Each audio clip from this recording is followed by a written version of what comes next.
Là, ce que vous voyez, c'est un char russe détruit par l'armée ukrainienne. À ce jour, l'armée russe a perdu 671 tanks en Ukraine. À titre de comparaison, la France en possède environ 400. Autant dire que ces pertes sont énormes, et pour la deuxième puissance militaire mondiale, c'est très étonnant. Pour réaliser cette prouesse, l'armée ukrainienne a notamment tiré parti d'un défaut de conception des blindés soviétiques. Pour comprendre ces pertes, il faut déjà comprendre comment sont conçus les chars occidentaux, par exemple américains ou allemands. Sur ce type de char, les munitions sont stockées à l'arrière, dans des chambres blindées. A l'inverse, les chars utilisés par l'armée russe en Ukraine stockent leurs munitions dans les tourelles. L'inconvénient, c'est que la zone où sont stockées les munitions est moins résistante. En plus, elle est située juste en dessous de l'équipage. Dès qu'on touche cette zone, le tank explose et l'équipage part avec lui.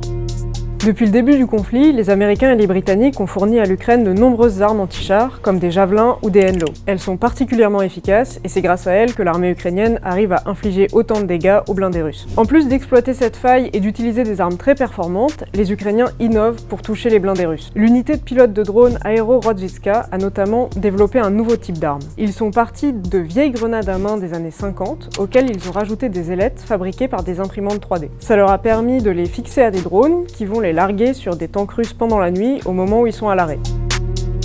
En plus de devoir faire face à l'armée ukrainienne, les tanks russes doivent aussi faire face à la géographie. La zone où se déroulent la plupart des conflits aujourd'hui, c'est-à-dire le Donbass, est une zone très urbanisée et périurbanisée. Les chars ne sont pas du tout adaptés à ce type de terrain. C'est aussi une région avec beaucoup de cours d'eau qui sont difficiles à franchir pour des blindés.